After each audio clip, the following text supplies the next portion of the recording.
Assalamualaikum warahmatullahi wabarakatuh. Selamat pagi, Bapak dosen, Kakak Asprak, dan teman-teman semua. Kenalkan kami dari kelompok 1, mata kuliah Inovasi Teknologi Daging paragraf 1 akan mempresentasikan apa itu alasan dan jenis-jenis dari artificial meat. Kelompok kami beranggotakan Alia Syahira, Alfiansyah Hidayat, Atila Alamsyah, Mufid Krianto, dan Teguh Muhammad Alfiansyah. Selanjutnya, latar belakang.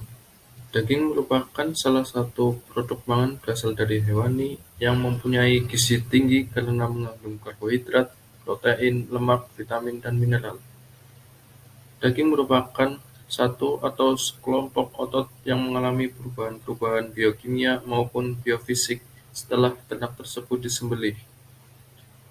Bentuk analog daging tiluan adalah produk yang terbuat dari bahan protein nabati bukan daging, melainkan sejenis atau ciri-ciri daging asli. Daging buatan dibagi menjadi 3 kategori, yaitu meat substitute, cultured meat, dan modified meat. Cultured meat diproduksi melalui kultur in vitro dari jaringan atau sel. Tujuan utama dari cultured meat atau in vitro meat yaitu menghasilkan daging tanpa skarifikasi hewan hidup. Praktikum ini bertujuan meningkatkan pemahaman mahasiswa mengenai teknologi daging buatan artificial meat. Alat yang digunakan pada praktikum ini yaitu laptop untuk membuat laporan praktikum dan juga bahan yang digunakan yaitu artikel jurnal mengenai alasan dan jenis-jenis teknologi artificial meat.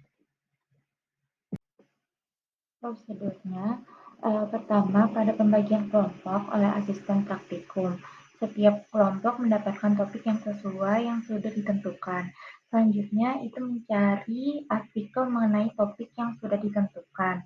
Setelah artikel didapatkan, artikel dibaca dan dipahami, kemudian dibuat dalam bentuk makalah.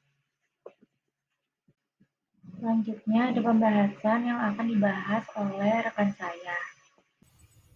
Baik, selanjutnya, apa sih alasan pembuatan dan penggunaan artificial meat? Yang pertama adanya isu tentang pemanasan global, di mana dengan kita menggunakan artificial meat ini dapat mengurangi emisi efek gas rumah kaca.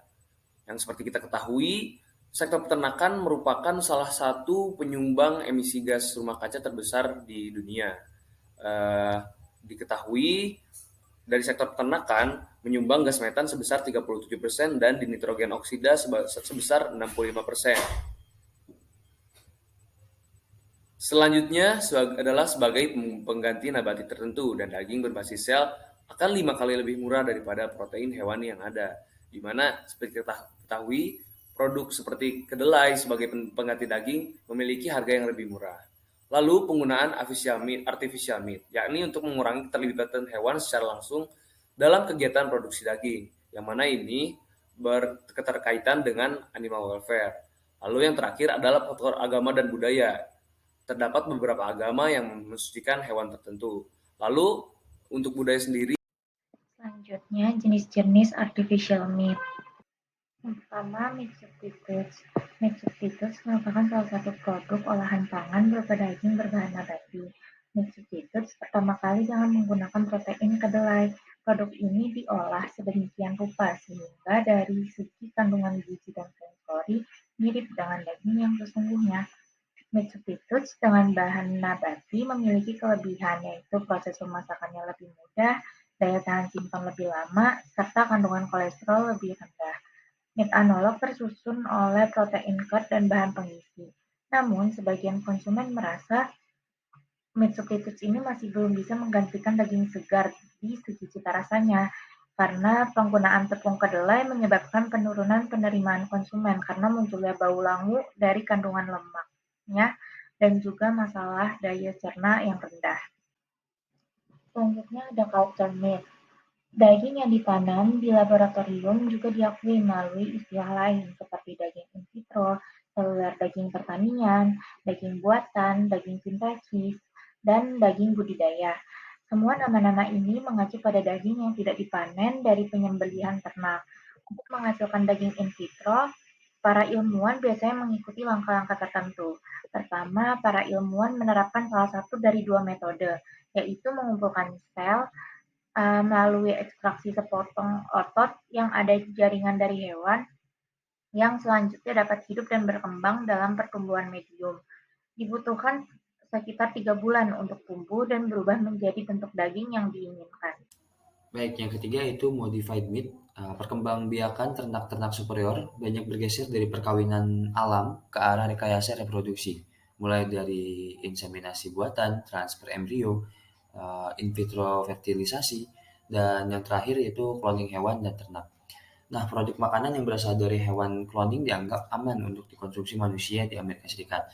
Namun, di Uni Eropa masih dilarang. Nah, proses cloning telah dikomersialkan dan tersedia melalui sejumlah perusahaan yang berbeda. Namun prosesnya masih relatif mahal dan memiliki tingkat keberhasilan yang lebih rendah dibandingkan teknologi reproduksi bantuan lainnya. Nah, daging buatan ini belum bisa sepenuhnya menggantikan daging konvensional karena kompleksitas pasar dan beragamnya kelompok konsumen yang berbeda. Baik, sekian pemaparan dan presentasi dari kelompok 1. Atas perhatiannya, terima kasih banyak. Kami kelompok 1 undur diri. Assalamualaikum warahmatullahi wabarakatuh.